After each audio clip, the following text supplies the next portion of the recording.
G'day guys, we finally have some rumors and some leaks for the new World Eaters Codex, and I am super excited to share these with you guys. There's some absolutely bonkers new rules in this codex that look like they're going to be a ton of fun to play. So let's deep dive right now into the new World Eaters Codex leaks. Look for the Blood God.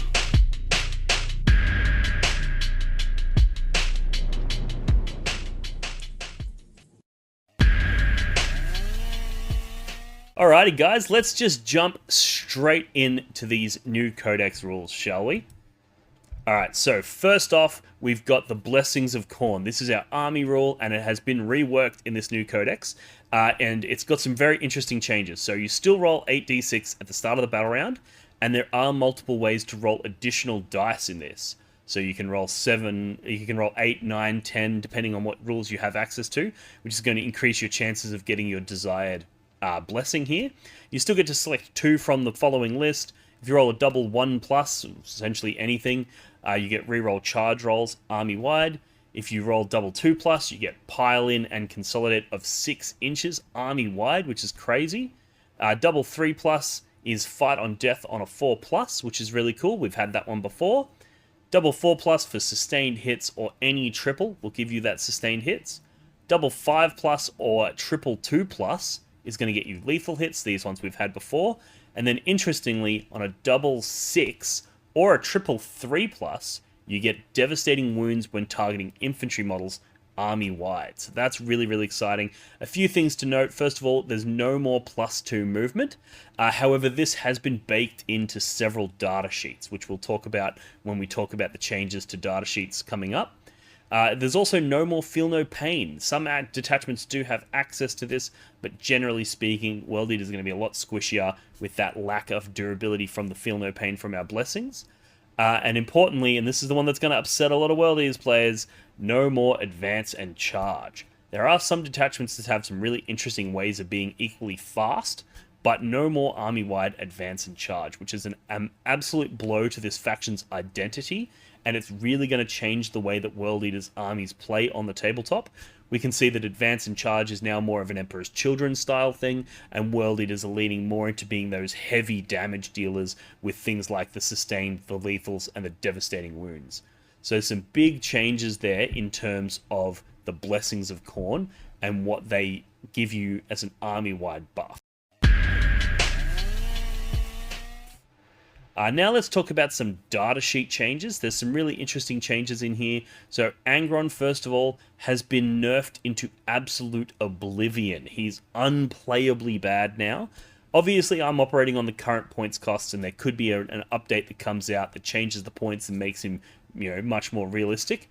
However, he got a buff in that he now has devastating wounds on his profile, which is very good, of course. However, you can get devastating wounds via your blessings roll, so it's not really that impressive of a buff on him specifically.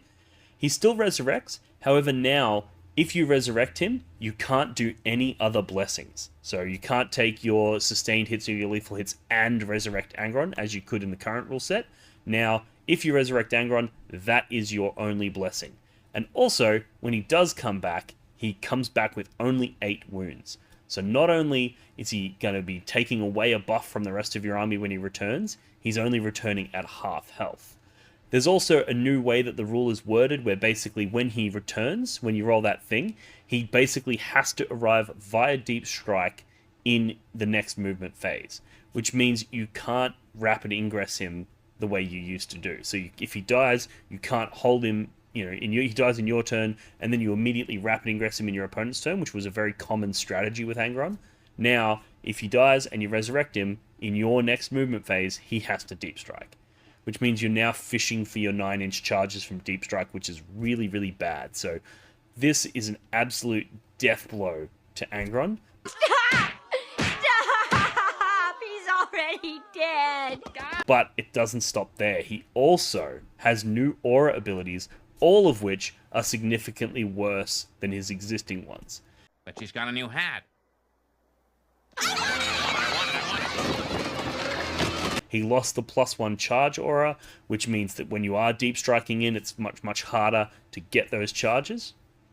he now has reroll 6 blessings is one of them, which interestingly, that's only really going to be relevant when you're trying to resurrect him, and he's dead at that point, so therefore you can't use his auras. So that's a problem. He has prevent fallback, kind of like the old 8-bound rule where enemy units go to fall back, they have to take a leadership test. If they fail it, they must remain stationary. So that's kind of nice.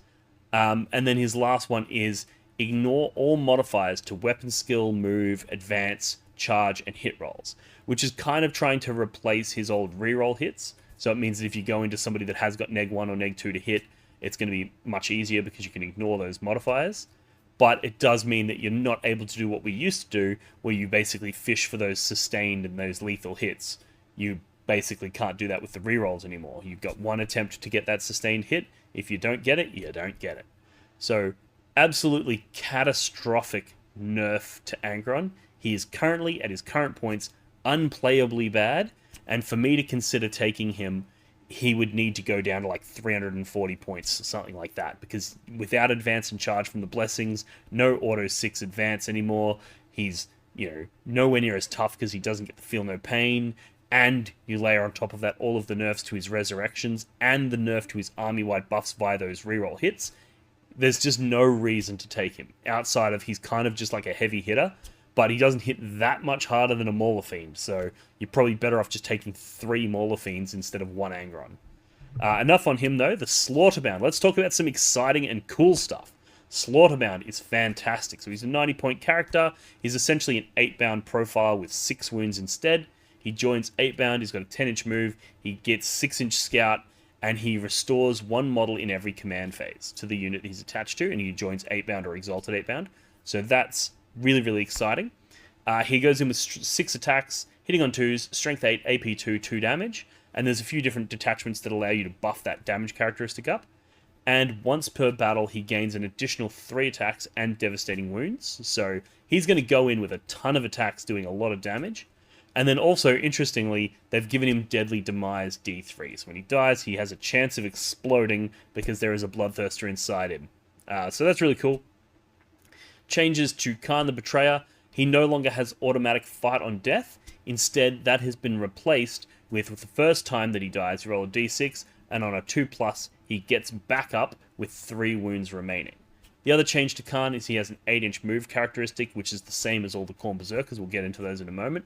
But this is really good because one of the things that this is going to do is it's going to mean that you could activate fights on death via your blessings. Khorne might go in, die, fight on death, and get resurrected, which then means in your turn he can go off and do other things. So Khorne, very, very interesting character. Lord Invocatus has been completely changed. He now has a movement characteristic of 10, a 3-up save instead of the 2-up save that he had before.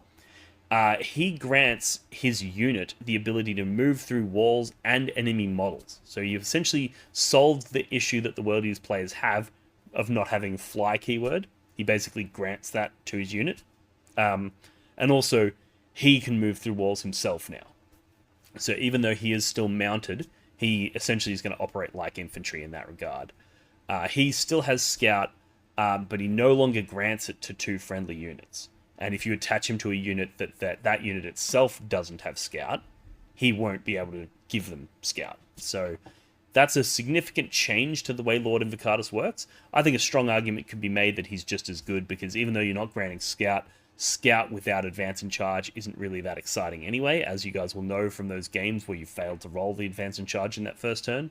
So no longer granting scout's not that big of a deal, but being able to move through enemy models is pretty crazy. Then we've got the Lord on Juggernaut. He also went to a 3-up save. He gives his unit a 10-inch move characteristic. So if you attach him to a unit of Khorne Berzerkers, they're now moving 10 inches. So a significant movement buff, and this is what I was saying, how there's lots of ways that you can be almost as fast as if you had advance and charge. He also gives you the ability to move through walls, and his 3-inch engagement range is the other thing that he has, which is really, really exciting as well. So we'll talk about that when we talk about the Khorne Berzerkers data sheet. But yeah, that's a really interesting ability that the Lord on Juggernaut gives. The Master of Executions also copped a massive nerf. He lost his fights first, Now instead he grants reroll, charge rolls, advance rolls, and blood surge rolls. Now rerolling charge is something that you have access to via your blessings, so that's not really that exciting. Your blood surge and charge rolls though, and advance rolls, it's nice to be able to reroll those, but advance without advance and charge isn't that great. So I think the Master of Execution's actually copped a pretty significant nerf here.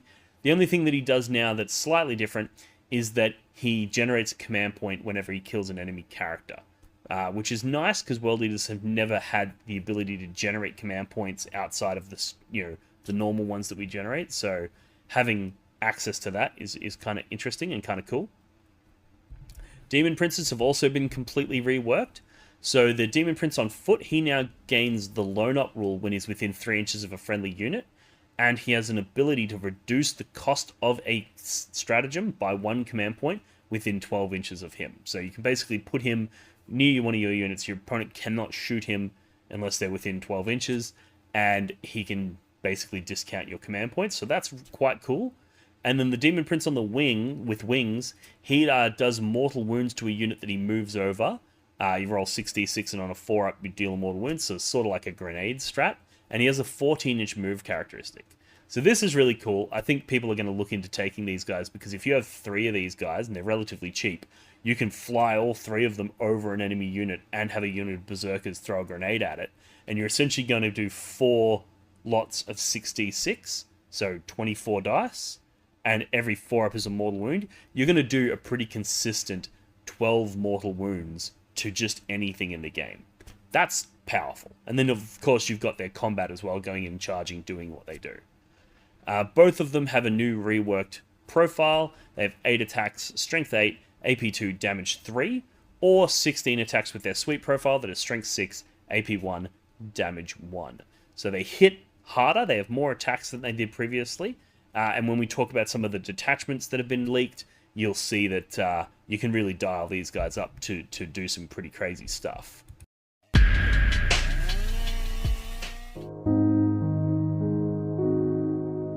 The Warhammer community suffers from some of the most prohibitively expensive essentials in the world, especially Australian content creators.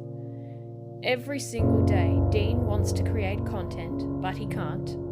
Suffering from old, worn-out brushes, expensive model kits, and costly software and equipment, he can't endure much longer. Just look at this dirty paint water. Would you drink this? Would you let your child? Even a small monthly donation can help provide Dean with clean paint water, basic tools for survival, and access to life-saving information and education. So please, follow the links in the description below and find out how you can sponsor a mad cunt like Dean today and end the suffering. Suffering that is cruel, unsustainable, and your fault.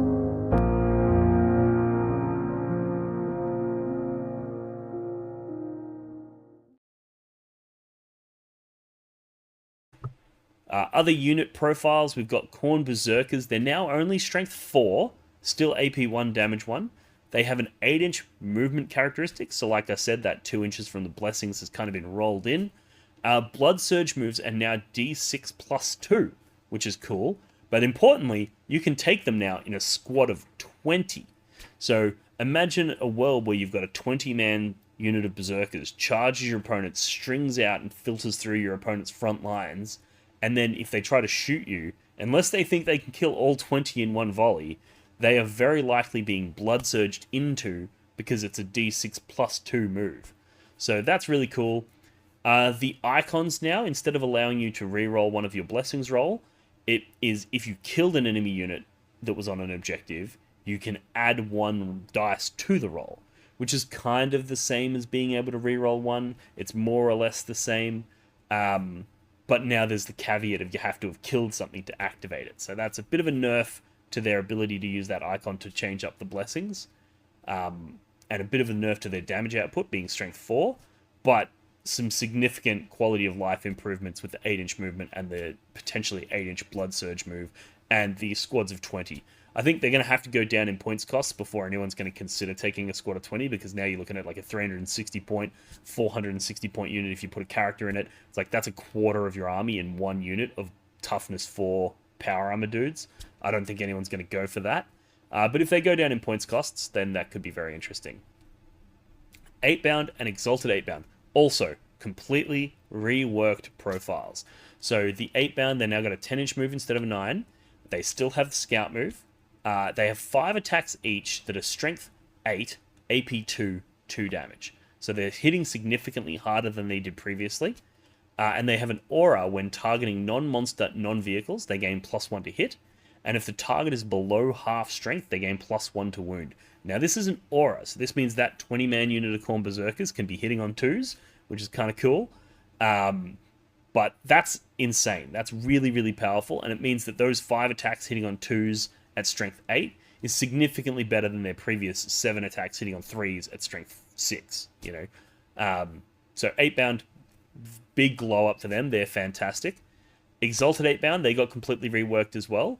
They now have a 10-inch move like the 8-bound. They lost their inbuilt Feel No Pain. So these guys are no tougher. The Exalted 8-bound are no tougher than the regular 8-bound. They're the same defensive profile now. And also, they now have 4 attacks on their profile. Strength 8, AP 3, 2 damage, with Anti-Monster and Anti-Vehicle 3+. So they no longer have the 1 Eviscerator profile and the Chain Fist profile. It's just a single profile for them now. That's Strength 8, AP 3, 2 damage. With Anti-Monster, Anti-Vehicle 3+. This is going to work out roughly the same, I think, into most things where you're going to be charging into a vehicle and hitting it. It just means that into Infantry, you're not able to switch over and use your Eviscerator to clean through those hordes. You've really got 8-bound and Exalted 8-bound filling very different roles now. Whereas it used to be Exalted 8-bound were just like better. They were just like 8-bound but a bit better, a bit tougher, hit a bit harder. But that's not the case anymore. They now fill a very different battlefield role. Terminators, now this one breaks my heart. Watch this, Lise. You can actually pinpoint the second when his heart rips in half. And now. But Terminators have been significantly nerfed. They did gain a 7-inch move characteristic, so that +2 move from the Blessing has been baked into their profile, which is kind of cool. However, their ability now is they get reroll hits when shooting at the closest target, and reroll charges when they charge against the closest target. And this is instead of their previous +1 to hit if they're below starting strength, +1 to wound if they're below half strength. Now, an argument could be made that this isn't that big of a nerf, because if you have 8-bound nearby, you can put +1 to hit on them, so now all of a sudden they are hitting on the 2s with those power fists. But when we talk about some of the detachments, a lot of the things that made the Terminators good are gone, such as the Auto 6 Advance and Advance and Charge. And the reason the Terminators were really good, and the reason I was able to get the success that I did with the Terminators, is because if you take something that's a 5-inch move, but you put a +2 on it, and a +6 from the Advance and Charge, you've just added 8 inches to something that normally moves 5. That's really fast. Whereas now you're moving 7, and that's it. No Advance and Charge, no pluses to your movement from there. You're just moving 7 inches. You're effectively now back to being a glorified infantry unit. So Terminators are, unfortunately, I think, dead. Unless we get a significant points reduction, of course. But I'm operating off the current points. Jackals, their interesting change. Now 7-inch move, toughness 4, and they lost their Feel No Pain. They also lost their sustained hits on their weapons, but like we said, you can gain that from the Blessings now. And now that we don't have Advance and Charge as an option, you're probably going to be taking sustained hits more often than you used to. And they also do benefit from the Dev Wounds, which is pretty good on a Jackal. So, nothing too drastic there. Chaos Spawn, complete overhaul, and these guys, I think, they were already one of our most competitive options, and I think they just skyrocketed to the top of that list. The Spawn now have a 10-inch move. They have Scout 8 inches inbuilt. So you can just scout with them. You don't need Invocatus. You don't need anything. They have that built in. They also have a 5-up Feel No Pain built in. And they have Advance and Charge built into their profile. So these guys are going to be scouting up 8 inches. Then they're going to be moving 10 inches for 18 inches worth of movement. Then rolling a d6. Say you roll a 3. You're now moving 21 inches and then charging in that first turn. So your Spawn are replacing what 8-bound used to do, where they were basically threatening those turn 1 charges. You can go, cool, I'm going to send my Spawn out. They're a relatively cheap disposable unit that you're happy to throw away early to impact your opponent, and they do a fantastic job of that now. They also have 6 D6 plus 4 attacks at hitting on 4s, strength 5, AP 1, 2 damage. So they hit reasonably hard, and there are ways to buff that. For example, the 8 bound giving them +1 to hit, or by getting your sustains, etc., or some of the various detachment buffs, which we'll talk about soon. Then the Hellbrute. So, first of all, suck it, EC players. You lost your Hellbrute, and we kept ours. That's it, kids. Suckle daddy's sugar ball. And our Hellbrute is fantastic. So it's got a 9-inch move characteristic, which is a huge glow up from its previous. It still has the fight back when attacked, and it can only attack the unit that struck it. However, you will have noticed that in the Blessings part of this video, we talked about a 6-inch pile-in and a 6-inch consolidate. So what this guy's going to be able to do is he charges a Rhino, he hits it, the Rhino then has to hit him back, then because he just got hit by a Rhino, he gets to strike again, which means he's now going to blow up the Rhino, and then if you took the 6-inch pile-in and consolidate, he gets to 6-inch consolidate into whatever just fell out of the Rhino. If that thing fails to kill him, he then gets to strike again into the thing that just disembarked. He can continue doing this into infinity, and there are some matchups where this is going to be out of control powerful. So I'm a real big fan of the Hellbrute in this new book. And also, he gained a little bit of damage buff. So he used to have an ability where if he had 2 fists, he would gain Twin Linked, and he would get to reroll those wounds. Now, instead, if he has 2 melee weapons... I gotta tell you, this is pretty terrific.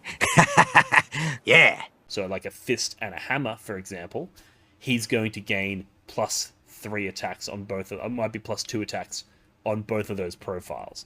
So that's really exciting as well. The damage output on this guy is significantly increased, and his utility is significantly increased, and his movement significantly increased, and there's a detachment that allows him to walk through walls. But we'll get into that in a moment. Next, we've got a few updates to the vehicles datasheets. Now, there was a surprising amount of updates here. So, Defilers, they have a 10-inch move, and at the end of the movement phase, he can make a shooting attack or declare a charge into a unit that was set up within 12 inches. Which means if you have a Defiler sitting on your backfield and somebody tries to deep strike 9 inches away from you to hurt you, you can either shoot at it or make a charge into it. So that's kind of cool. I actually quite like that. It's a bit niche in that if you're versing somebody who doesn't have deep strikes or anything like that, it's kind of not much utility there, but very, very cool. The Forge Fiend, he now only hits on a 4+, which is a significant nerf from the 3+ that he used to hit on. However, he gained Rapid Fire 1, which means that if he has 3 Ectoplasma Cannons and he's within 18 inches, that's an additional 3 shots that he's going to get. And he gets reroll hits when targeting the closest enemy unit. And hitting on 4s with the rerolls versus hitting on 3s is more or less the same. So overall, I think it's an interesting change to him, and it's somewhat of a buff. The Mauler Fiend, he now gets +1 to charge and +1 to hit against targets below starting strength, and +1 to wound if below half strength. So it's pretty cool on the Mauler Fiend. The Predator Destructor has one enemy unit that was targeted by a shooting attack by this model is suppressed, and that unit is -1 to hit. So you can shoot a unit that you're about to charge, then it's -1 to hit for the rest of the phase, you can charge into it, and if it has something like Fights First, or if it's going to, their opponent's going to spend command points to interrupt and strike you before you strike them, then they're going to do significantly less damage to you. So that's kind of cool.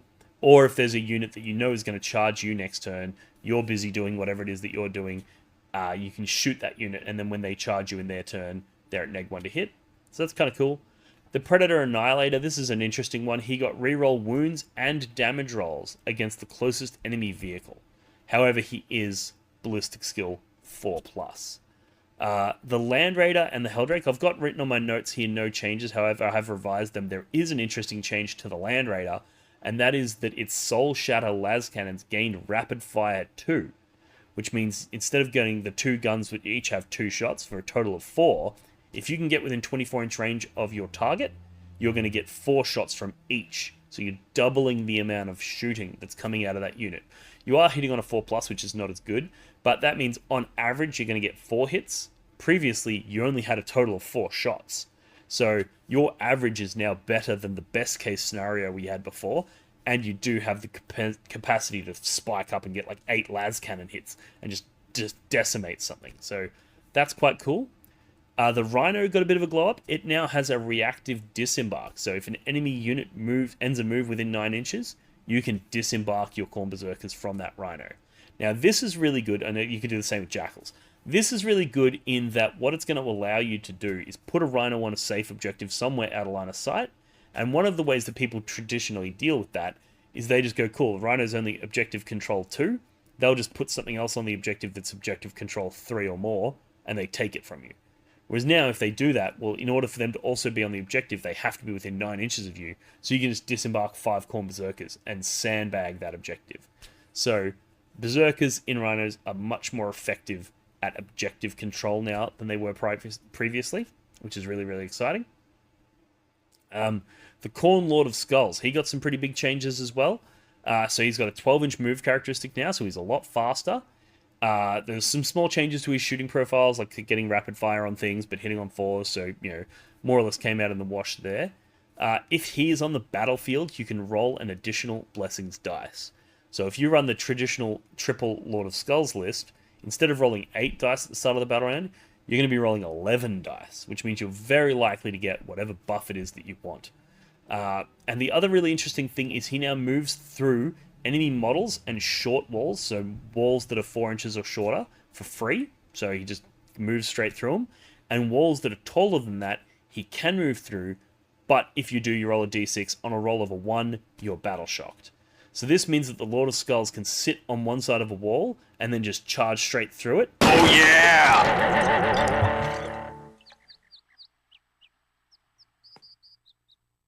Making him an absolute menace on the battlefield. I can definitely see people leaning into this guy for the ability that he provides to your blessings rolls, and that move through walls is fantastic on its own. And then the movement 12 means that he's significantly faster. He doesn't have that same movement problem he had before. So that's really cool. And then last but not least, we do have the demons. These are all identical data sheets to what we had in the index that was recently released. We've got Scarbrand, we've got a Bloodthirster, we've got Bloodletters, Blood Crushers, Skull, and Fleshhounds. So no Heralds, no Skull Taker, no Rendmasters, no Skull Cannons. They're all gone. But we do have these core World Leaders demon units, which is really exciting. Blog for the Blood God exclusive high quality dice. Blog for the Blood God exclusive high quality dice. Blog for the Blood God exclusive high quality dice. Hi, I'm Dean Simbeck, President and CEO of Blog for the Blood God's exclusive high-quality dice warehouse and emporium. Due to a shipping error, I'm currently overstocked with Blog for the Blood God exclusive high-quality dice, and I'm passing the savings on to you! Roll 9-inch charges, pass invulnerable saves, roll high for damage, and score lots of hits. Check out the links in the description of this video to pick up your set today.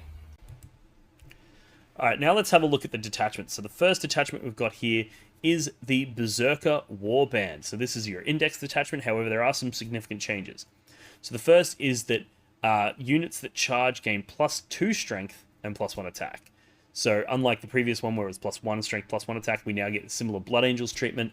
However, most of the units are -1 strength from the index. So it kind of balances out. So Berzerkers, for example, they used to be strength 5 and they would go to strength 6 on the charge. They're now strength 4, but they go to strength 6 on the charge. So if you want to fight with a similar level of lethality to what you're familiar with, this detachment's going to deliver that for you.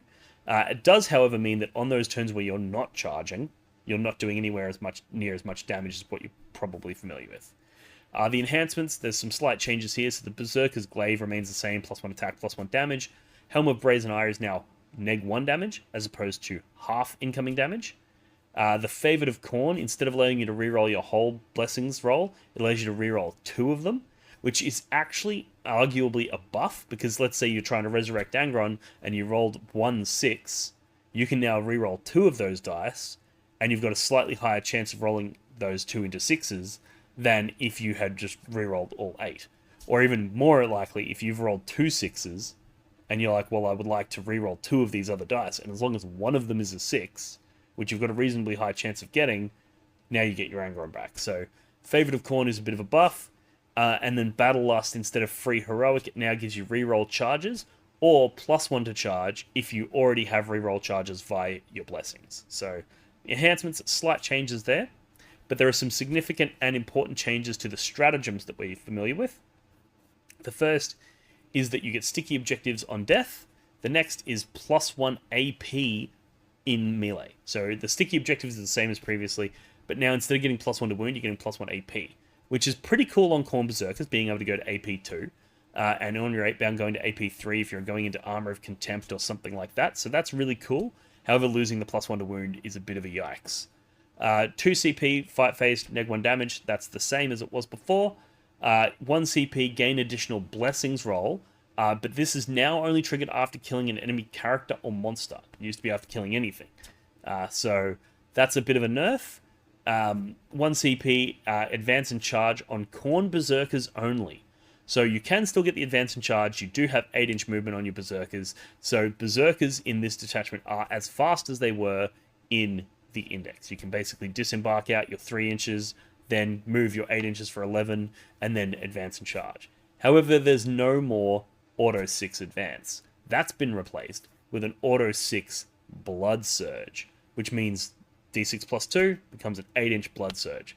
So that's pretty crazy. There's some pretty crazy stuff you can do with a guaranteed 8 on your Blood Surge, and it really does mean your opponent has to be terrified of those Berzerkers.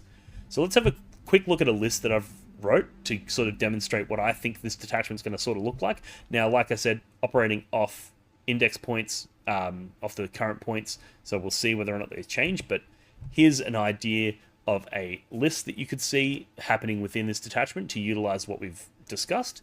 So you got Khorne the Betrayer, you got Lord Invocatus, you got Slaughterband with the Berzerker's Glaive, which gives him 10 attacks at strength 10 AP 3 damage, which is crazy. You got 10 Jackals, you got a unit of 20 Khorne Berzerkers, then a unit of 10 Khorne Berzerkers, a Rhino, 6 8-bound, 6 Exalted, 8 Goremongers, 2x2 Spawn, and a World Eater's Hellbrood. And now the idea with this detachment is you're going to take Lord Invocatus, you're going to put him in the 20 Khorne Berzerkers, and that unit is going to be able to rapid ingress because he gives Deep Strike to his unit, which means you're now going to be able to Deep Strike Lord Invocatus and 20 Berzerkers, and then go in and charge something and string out this huge unit, tag everything, and then threaten an 8-inch Blood Surge move off of that. That's brutal. And then the Slaughterband, he's going to basically join either the 8-bound or the Exalted 8-bound, depending on your opponent. If you've got a lot of enemy vehicles you want to deal with, you can put him in with the Exalted 8-bound, which means that you're going to be able to continually resurrect one of them.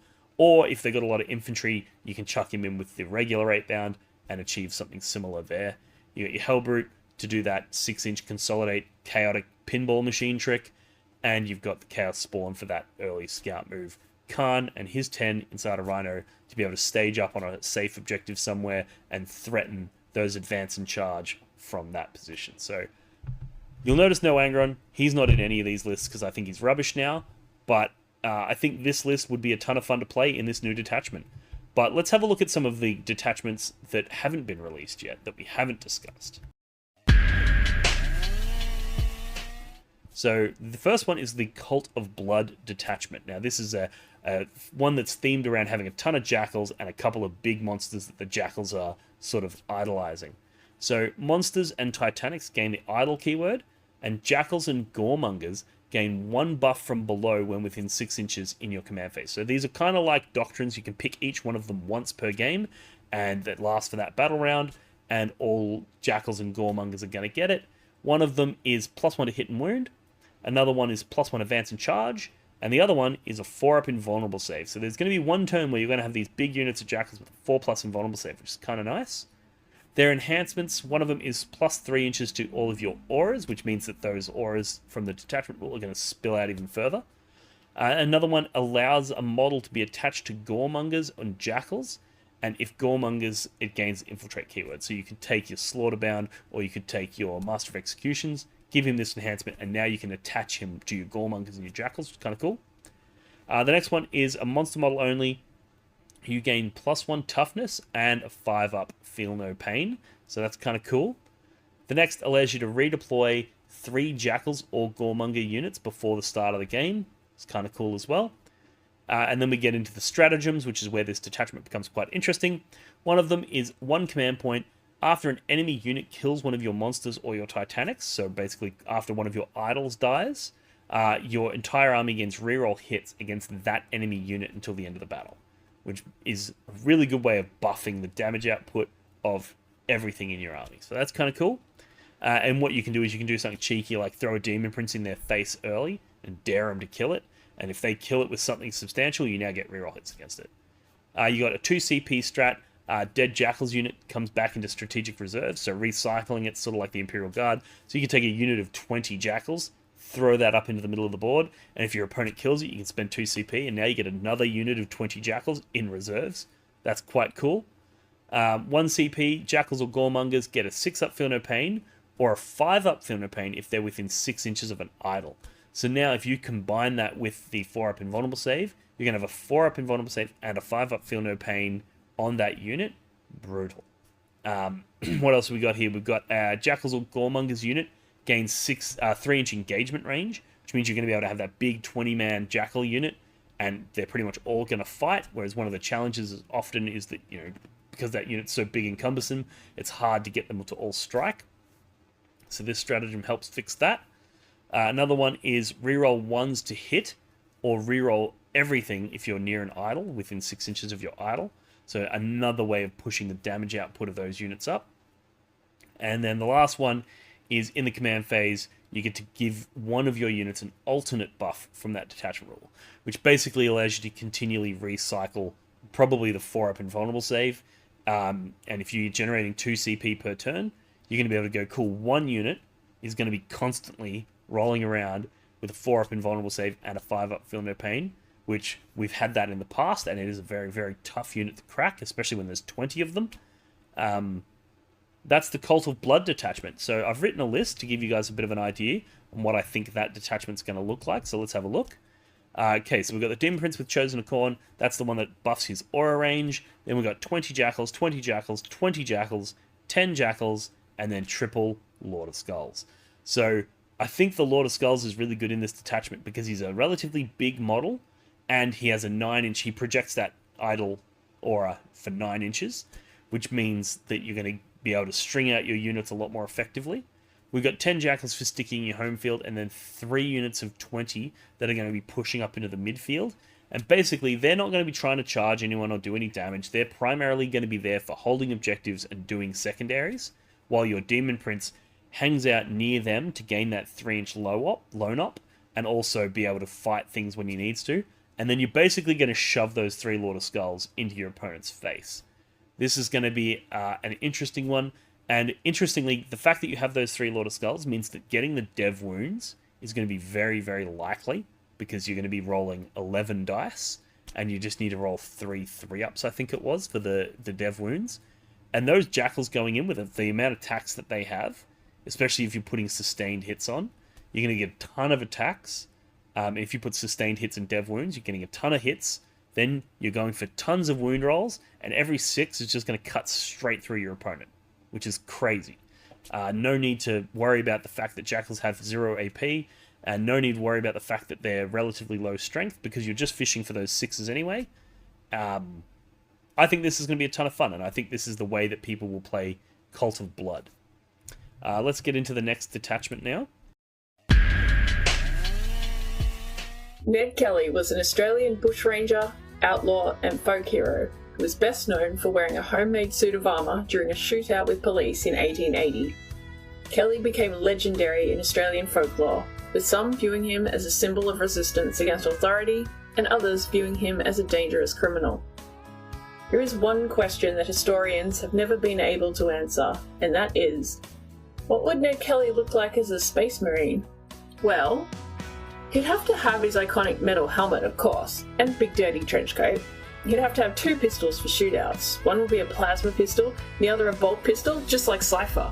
Like Cypher, he'd also obviously be a space marine, but more of a renegade marine, one of the ones that hates demons and the warp and is just a rebel against a corrupt imperium, an outlaw that is fighting back against corrupt authoritarianism. Yeah.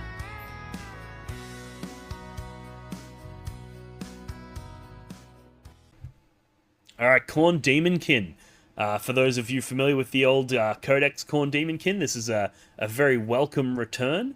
So this is the detachment that allows you to take 1,000 points worth of demons in with your your World Eaters.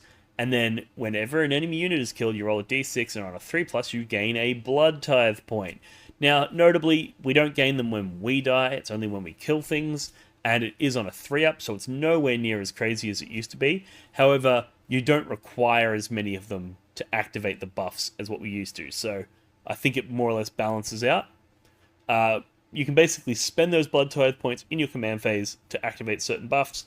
One of them you spend 2 Blood Tithe points and you're going to get a 5-up Feel No Pain against psychic attacks or mortal wounds.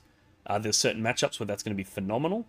Then 3 Blood Tithe points, all of the demon models in your army gain Lance. Now this is referred to as Enraged, and that comes into play when we talk about some of the stratagems later. 4 Blood Tithe points and the demon units in your army gain a 4+ Invulnerable save. This is referred to Boon, and that also will come into play when we're talking about strats. So 4-up Invulnerable saves on Bloodletters sounds pretty good to me.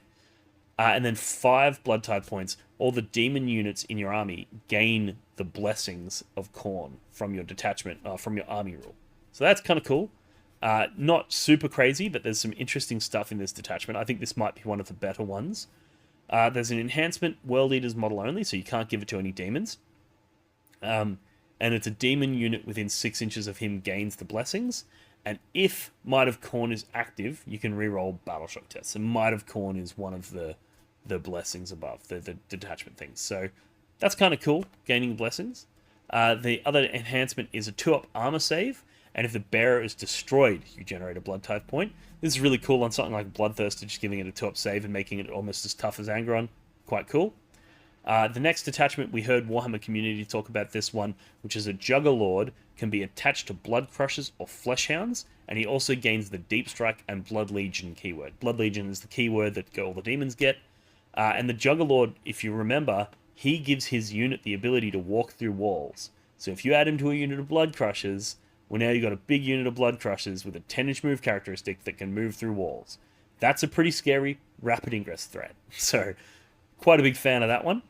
And then the last one is a World Eaters model only. He gains +1 of strength, attack, and damage. And when he kills something, he automatically generates a Blood Tithe point. You don't need to roll for it. So that's pretty cool as well. That's like the Berzerker's Glaive on steroids. So that's really, really cool to see. Then we've got some stratagems. Now, this is where this detachment is absolutely insane. Some of these stratagems are really unique, and I've never seen anything like them before. Such as, the first one, which is a 2 command point. After an enemy unit is destroyed, actually, it's any unit, friend or foe, is destroyed, you can set up a Bloodletter unit that was in reserves within 9 inches of that destroyed unit, outside of engagement range, but not limited to outside of 9 inches of enemy models. So what this means is you're going to be able to, kill something in the shooting phase, and then deep strike in your Bloodletters in your shooting phase, within 9 inches of what you just killed, which could be just outside of 1 inch of enemy models. And then you can, in your charge phase, charge things with those Bloodletters. So that's pretty crazy.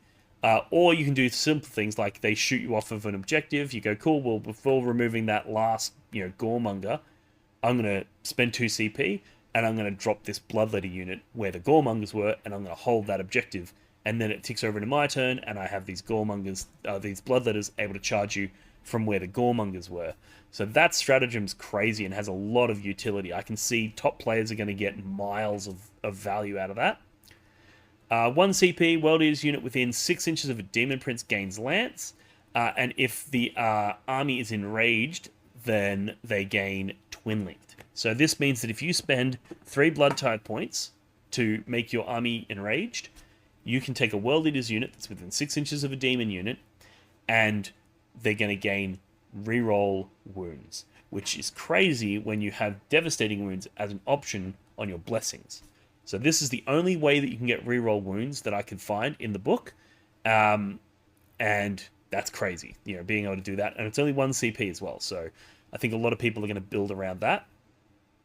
The next is 1 CP. After killing a character or a monster, you generate D3 Blood Tithe points, and then can generate one of those buffs immediately. So that's really cool. 1 CP, World Eaters gain a 5-up Invulnerable save, or a 4-up if you're in the boon from the Blood Tithe. So the Blood Tithe buff that gives your demons 4-up Invulnerable save, if you have that active, you can spend 1 command point and give your Khorne Berzerkers a 4-up Invulnerable save, for example. So that's pretty cool. The next is a demon within 6 inches of a World Eater. Resurrect 1 mounted D3 Beast or D6 Infantry models to the unit. So a simple resurrection, but being able to resurrect D6 Infantry models to a demon's unit is going to allow you to do all the tricks we're familiar with Necrons doing, where they string out onto objectives and stuff like that. Or being able to just bring back one of your Blood Crushers from your unit that has your Juggerlord attached is just value for 1 CP. And then the last one is 1 CP, end of your opponent's fight phase, you can uppy downy 1 unit, right? That's just really good. It's going to allow you to take that unit that previously had to turn around and go deal with your opponent and is now back in your own backfield. You're going to be able to pick it up and then send it back into the fight, making sure that you're always applying that forward pressure. So that's quite good. Let's have a look at a list for the Khorne Daemonkin. So we've got the Juggernaut Lord with the Disciples of Khorne.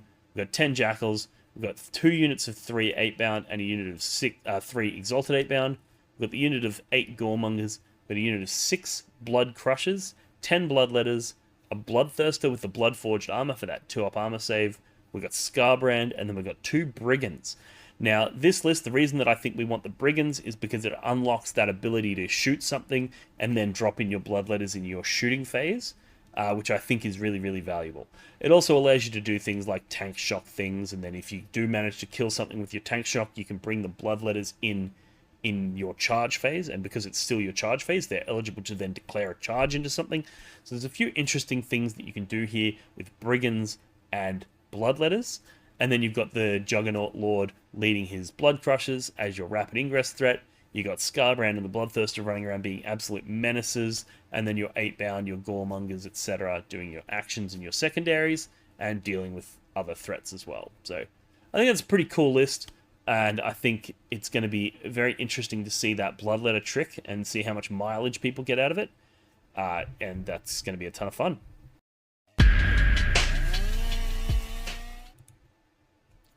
Alrighty guys, next detachment is the Slaughterband detachment. Now this is the one that's themed all around your 8-bound. Basically 8-bound and Exalted 8-bound gain a Brazen Fury move, which is just your old school Blood Surge move. So just a D6, it's not the D6 plus 2 that you Khorne Berzerkers get, but that's pretty cool. It's not like the Vessels of Wrath where you have to make him a vessel in order to use a stratagem on him to give him a Blood Surge. They just gain Blood Surge, all of them, all the time, which is really cool. There's a few enhancements in here. One of them is your unit gains an auto 6 for that Brazen Fury move, which is your Blood Surge move, right? So that's pretty cool enhancement. You've got another one that is your Demon model. He generates CP on a 4+ when he kills something in melee. Being able to generate CP is always welcome. Demon model gets critical hits on a 5+. That's bonkers when you have the capacity to have sustained and lethal hits. If you're going in and just going, cool, every 5-up is giving me an extra attack and dealing a wound, that's crazy. The next one is Demon Models Deadly Demise triggers on a 2+, and it does D3 +1 mortals instead of just the D3. Now it's worth noting that the Slaughterband model, the character that leads your 8-bound, he has Deadly Demise. So if you put this on him, his Deadly Demise is going to trigger on a 2-up, so when he dies, he's going to be dealing those mortal wounds. It's probably the less exciting of the enhancements, but it's still cool. Next, we go into the stratagems that this detachment has. There's some really bonkers stuff in here. So 2 CP gives you -1 to wound in both the fight and shooting phase. So it's 2 CP unlike in the Vessels of Wrath, but this is in both phases, which is really relevant, and it's just flat -1 to wound. It doesn't matter about the toughness and strength characteristics, it's just always -1 to wound. So that's quite good. It is expensive, but it's quite good. The next one I'm really excited about, which is 1 CP, your 8-bound models gain +1 damage when versing non-vehicle monsters, and your Exalted 8-bound get +1 damage when versing vehicles and monsters. So this means you got 3 damage on all of your 8-bound, which is really going to dial up the just absolute devastation that they're going to do to your opponents. Next, we've got a 2 CP Fight on Death. There's no need to roll for this. It's just Fight on Death, but it is on your 8-bound models only. Now, I'm of the opinion that this is really, really good. Even though it is 2 CP and you do have the ability to get it from the blessings, being able to guarantee that every model is going to fight on death is crazy. You charge your 8-bound in, you kill something, you're exposed, you know your opponent's going to charge you next turn, you just go, cool, I'm going to put sustained and lethals on from my blessing, and then I'm going to spend 2 CP to fight on death when you kill me, and I'm going to take you out with me. That's crazy. So, real big fan of the fight on death stratagems. You got 1 CP. Your Exalted can arrive via Deep Strike outside of 3 inches, but cannot charge. Now, this one I'm not sure about. I think what's probably going to happen is they're probably going to change this in the same way that they changed it for the demons and things like that.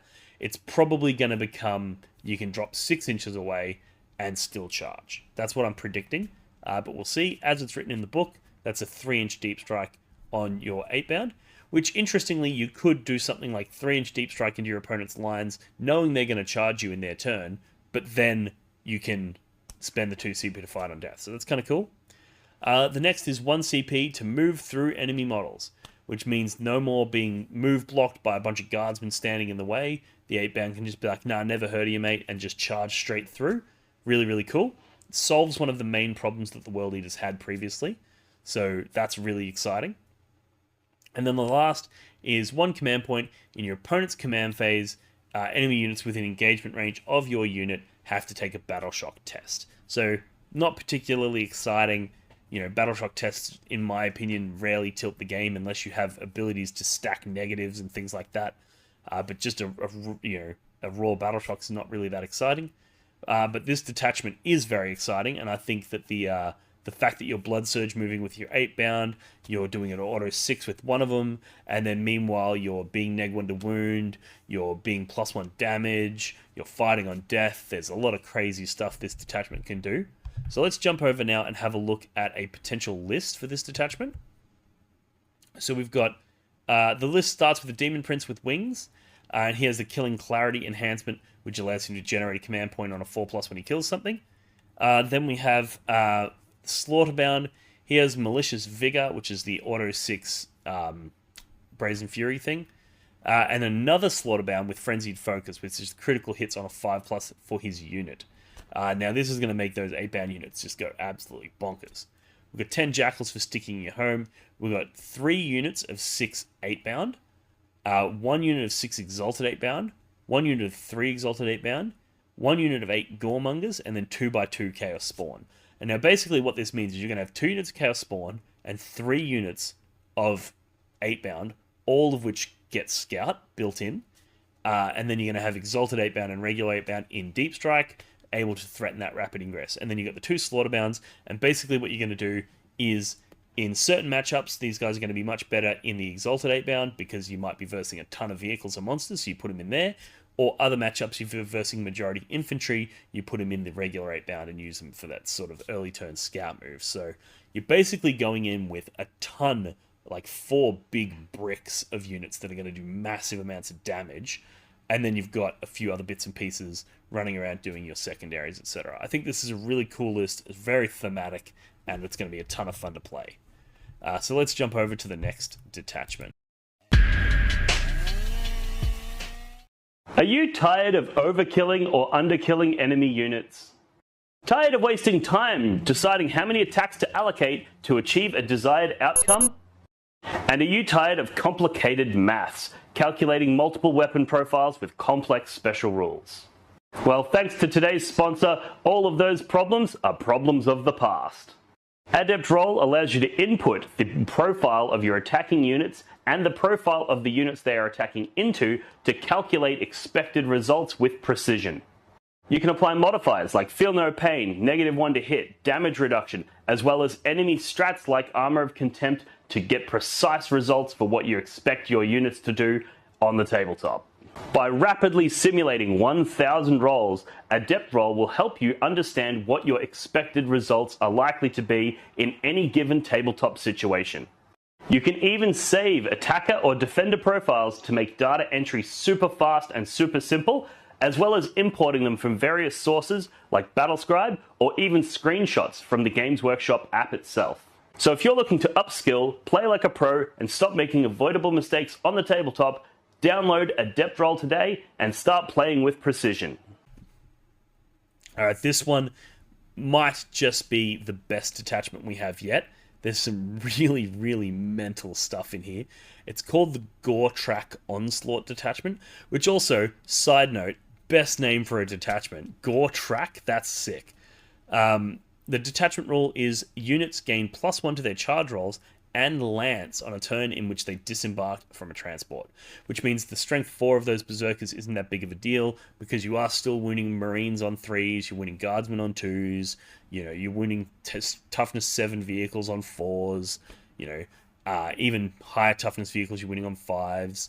It's not too dissimilar to having that strength 6 that we're familiar with. It's very, very similar in a lot of ways. So I think that's fine. And then the +1 to charge is just nice as well. Enhancements wise, there's a ton of really, really cool stuff here. So one of them is a unit that disembarked from a transport cannot be targeted by Overwatch, which is really cool. You've got a model in a transport gains a scout 9 inches. So this is one of the few ways that you can get that scout on your Berzerkers early in the game. And being able to scout a transport up 9 inches is really crazy, especially when you combine that with some of the stratagems that we'll talk about in a minute. The next one is once per battle, models in this unit gain fights first. So this restores your Master of Executions back to what he formerly was, but very importantly, you can put that on a Slaughterband and put fights first on 8-bound, which is crazy. So that's really cool. The next is model embarked within a transport or within 6 inches of transport allows that transport to shoot an enemy unit and then suppress them for -1 to hit, kind of like we talked about with the Predators earlier in this video. This one's kind of meh, but it's in there, and if you have points running around, you got nothing else to spend them on, there's absolutely nothing wrong with it. But let's have a look at the stratagems, and this is where this detachment truly shines. So one of them is 1 CP. At the end of the fight phase, a unit within 3 inches of a transport can embark within it. So that means that you can disembark your Berzerkers from a Rhino, move them, charge something, move the transport, also charge the transport in, and then at the end of that fight phase, re-embark in the transport. So that means that your Berzerkers start in the transport, end in the transport, but they were able to jump out and murder something in the process. That's really cool. Then you've got a vehicle can move through walls. This is really good, obviously, on a Rhino, because you can park it inside of one of those WTCLs where it can't be seen, and then instead of having to go all the way around, you can actually just charge straight through. That's really cool. But importantly, this works on a Hellbrute, and I think the Hellbrute is one of the shining upgrades that this codex has given us, because he has that 6-inch consolidate infinite fighting ping pong ball trick, and I think that's going to be really cool on him. The next one is a unit can disembark from a Rhino that is not moved within 6 inches of it, and can do so within engagement range of enemy models. Now, normally you disembark 3 inches, so this is giving you an additional 3 inches worth of movement, which means if you've got a Rhino sitting somewhere, you can disembark so that you're wholly within 6 of it, then move 8, so you've moved 14 inches from where you started, as opposed to what we had in the previous book, which was on average was going to be a 9-inch because you had a 3-inch disembark and a 6-inch move.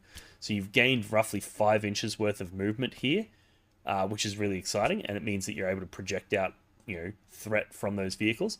But interestingly, you can do this and disembark into engagement range with enemy models.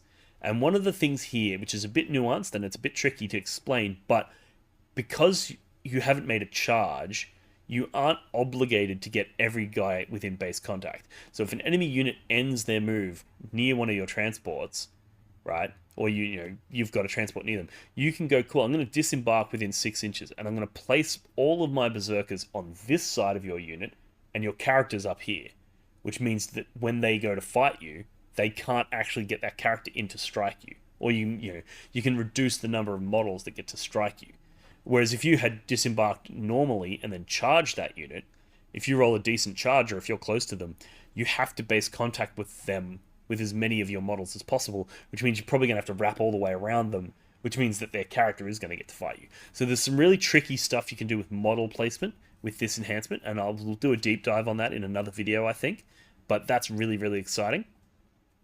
Then we've got 1 CP, you can disembark from a Rhino that has moved, and you can still charge. So it's essentially a Land Raider-esque assault ramp, which is going to go on your Rhinos. And if you check out my Etsy store, I have got Rhinos where I've modified the STL to include an assault ramp on the front. They look absolutely schmick.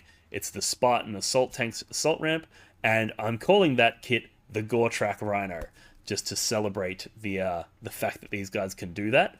But this is really cool because it basically means that the Rhino is going to be able to move its 12 inches, then you disembark 3 inches from it, and then can charge from there. So you're getting a 15-inch move on your Khorne Berzerkers as opposed to our previous 6-inch move. So really does push the threat range of those Khorne Berzerkers out real far. And then obviously when they charge, they're charging with Lance. So, and +1 to their charge rolls as well. So that's really cool. The next one is a Rhino that was shot and not killed can reactive move 6 inches. So if they shoot at you and you know they've lined up multiple units to get shots into your Rhino, they shoot you with one, you can reactively move outside of the range of the other ones. Or if they're moving in to try to charge you and they shoot you on the way in, you can move back so that their charge range is much harder. We've all seen what reactive moves can do because we've had to deal with them when versing them. Well, now we have the ability to do that to them. Being able to reactive move onto an objective, being able to reactive move to block your opponent's movement phase. There's tons of really cool stuff you can do with a reactive move. And it's worth noting at this point that the Rhinos, like we said earlier, have got a reactive disembark, where if an enemy ends a move within 9 inches of your Rhino, you can disembark out the guys. So that's another reactive moves that we have access to. And then the other one is 1 CP, a Rhino that was shot and not killed. A unit inside can disembark and then immediately Blood Surge move. Now, there is a caveat here. It does say that you can't use those last two stratagems at the same time. So both of them are done just after. So if you go, cool, they shot at me, just after they finish shooting, I'm going to move my Rhino reactive to 6 inches. You can't then spend another CP to disembark and Blood Surge. However, if they shoot you again, well then you can. So this is really exciting.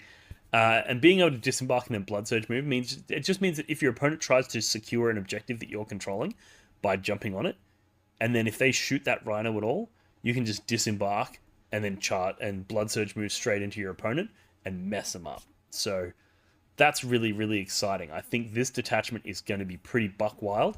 Let's have a look at a list that I've written to optimally take advantage of all of these abilities. So we've got Khorne the Betrayer as your Warlord. We've got a Master of Executions with Aggressive Deployment, which is going to gain Scout Move. Then we've got a Slaughterband with Infernal Infusion, which is Fights First. So this is going to be crazy. He's going to join 8-bound. We've got 2 units of 10 Khorne Berzerkers and 2 units of 5. And then we've got 3 Rhinos. That means you can have a unit of 10 with Khorne in one Rhino, a unit of 10 with the Master of Executions scouting in another Rhino, and then a third Rhino with 2 units of 5 inside of it. And these guys are going to be your action monkeys, your objectives, your early turn trading pieces, that sort of thing. Then we have a unit of 6 8-bound and a unit of 6 Exalted 8-bound. And like we said in the previous ones, this Slaughterband is going to join whichever one of those is more suitable for that matchup. If you're against a heavy vehicle list like a Chaos Knights or Imperial Knights or Mech Heavy Guard or something like that, you're going to chuck him in with the Exalted 8-bound. Or if you're into something that's heavily melee infantry like Custodes or Chaos Space Marines or something to that nature, then you're going to chuck him in the 8-bound, and he's going to give them Fights First, and he's still going to be able to do all the things he does by providing additional damage, by resurrecting models, and all of the fun that he does. We then also have 10 Jackals for sticking your home objective. We've also got the 2 units of Chaos Spawn. They're there to flank the Rhino, provide those early scout moves and those additional damage whilst also helping with your objective game. You've got the Goremongers that are there to do their Infiltrate move to facilitate all of these scout moves. And if you want to learn a little bit more about that, check out my masterclass on Infiltrate and Scout and how those two rules interact and why it's so important that you have Goremongers in every list. And then we round that out with a Hellbrute, who's going to be able to use the stratagem to charge through walls. He's an amazing rapid ingress threat because you can just rapid ingress off the side of a table, charge through a wall, brick your opponent, and then rock around his backfield like a pinball machine, just killing everything he touches. So this is a really exciting list. I think this is going to be tons of fun to play, and it's also just so cool being able to have 3 Rhinos full of Berzerkers running around playing like an actual World Leader army is going to be a ton of fun, and I'm really excited to see this one in action. Alright, let's jump over and have a look at my final thoughts. Alright, so first thoughts and my reaction to these rules. And obviously, I've only just received them, so I haven't had a ton of time to digest them. I've basically just been writing up this PowerPoint presentation, and just these are my first thoughts. So I will be doing a deep dive on every one of these detachments, and really breaking it down, doing battle reports with them, talking about my events, and really just digging into every combo. these are just my first thoughts, my first sort of gut reaction. First of all, with the army rule, losing the advance and charge and the feel no pain really does hurt. However, the +2 move being moved into the data sheets is nice, and Dev Wounds kind of fixes the AP problem that the World Eaters have. So the army rules overall, I'm not really that unhappy about. The advance and charge does suck, and that was one of our defining characteristics. However, the fact that we got the +2 moves means we're actually able to bring some shooting to bear. We're actually able to do a lot of things like that. We're able to move out and do actions and things like that without relying on all those advances all the time. So that's kind of nice. And the Dev Wounds is really, really nice. I actually think one of the biggest things that we're going to feel is that lack of feel no pain. It means your Exalted 8-bound are just wet paper. They're going to tear easily. So that's a concern, I'm not going to lie. I think World Eaters players are going to have to learn how to be a lot more cagey and a lot more defensive with their playstyle. You can no longer just shove your opponent down your army down your opponent's throat and expect them to choke on it. I think a lot of people are going to be able to chew it quite easily. As for the detachments, I think the Berzerker Warband is likely to remain the gold standard just because that +2 strength and +1 attack really dials up the damage output of a lot of your units. And the similar problem with the Vessels of Wrath, and one of the reasons that we didn't see the Vessels of Wrath played often, is because without that damage output, you just really struggle to chew through your opponent. You struggle to kill them. And given that we've now got an army that's very easy to kill itself, if we aren't killing them effectively and they're killing us effectively, that's not a recipe for success. So I think the Berzerker Warband will probably remain the gold standard, which is kind of disappointing because some of these other detachments are really exciting and really cool. The Goretrack Onslaught, for example, that sounds insanely fun. It's got great objective control with all of the reactive moves that you're able to do, and fights first on this big 8-bound bricks is really, really exciting and interesting. One of the things you can do, for example, if you've got an 8-bound brick with Exalted 8-bound with fights first, is they go to charge your Berzerkers, you just rapid ingress your Exalted 8-bound behind them, heroically intervene into them, and then fight first, kill them, and then it ticks over to your turn, and then you're able to go in and do what you need to do. So that's kind of cool. There's a lot of jank there in the Goretrack Onslaught, and I think that's probably going to be one of the more fun detachments to play. The Slaughterband, I think that's also really cool. The +1 damage is going to mean that those 8-bound are actually going to fuck things up, which is something that, is really good to see. Previously, 8-bound charging things kind of felt like soft. Was being able to go, cool, we're strength 8, AP 2, 3 damage, means that you're just going to shred through, reasonable targets with ease. To shreds, you say? Well, how is his wife holding up? To shreds, you say? And the Daemonkin one is cute. But the Blood Tithe points are kind of hard to rely on because you have to generate them on a 3+, so I think often that's not going to be super powerful. And the synergies are going to be hard to pull off because a lot of the things, in order to get the reroll wounds, you have to be a World Eaters unit within 6 inches of a Demon's unit, which means you've got all this complexity around placement. I think that one's going to be very hard to get power out of, but those who do unlock it are going to get a lot of power out of it. So that's going to be really interesting to see how that one lands. As for units, there's a big shake-up here. Angron, as far as I'm concerned, is completely unplayable at these points, like laughably unplayable. He's now one of the most expensive units in the game, and he's not even one of the best melee units in the game. Having a 14-inch move with no ability to advance and charge, no ability to buff his movement, means he's just slow. He's actually just really slow, and he hits hard, but he doesn't buff nearby things, and he's not tough himself, and when he gets resurrected, he makes the rest of your army even worse, because now you don't get your blessings. So I think he's unplayable, and that's really disappointing. I think the 8-bound being more specialized, where the Exalted 8-bound get a special rule into vehicles and monsters, and the regular 8-bound get it into everything that's not a vehicle monster, does create an interesting interplay with those two units. Previously, it was like you just take Exalted 8-bound if you could. If you couldn't afford them, you downgrade to regular 8-bound, and they fill a very similar role. I think that change is interesting, and I think that's also a good change for quality of life. I'm liking the Hellbrutes, particularly in Goretrack, being able to move through walls and have the 6-inch consolidates and stuff. The Goretrack Hellbrutes are really cool, but the Hellbrutes in the Berzerker Warband are also really good because they get a +2 strength and +1 attack, and now they actually do crazy amounts of damage. So Hellbrutes, I think, are going to be back in a big way. Unfortunately, Terminators are dead. One of the things that made World Eaters Terminators significantly better was not only the speed that you got from the Auto 6 Advance and the Advance and Charge, but also 6 up Feel No Pain on 3 wound models is really, really good, because it means if you get hit by a 3 damage attack, you had a 50% chance of rolling a 6 on one of those 3, which means you had a 50% chance of not getting killed by that 3 damage shot. And when you got a 4 up Invulnerable save, that means that you got 2 opportunities for a 50% chance of surviving, which is very effective at keeping your Terminators alive. Losing the Feel No Pain and that threat range, I think it just kills the unit dead on arrival. Unless they get a significant points reduction, I don't think you're going to see them. The Defiler, he has a cute party trick against deep striking opponents where you can charge them or shoot them. I think that's interesting, although I think at his points cost currently, you probably won't see much play. I think he needs to go down a little bit. And once your opponent sort of figures it out, they just go, cool, I'm just going to drop 12 inches away and shoot you, so you don't get your ability. Or I'm going to drop 9 inches on the other side of a wall or something like that to make it so that your charge is kind of awkward. I think that it sounds really cute, but it's probably not that impactful.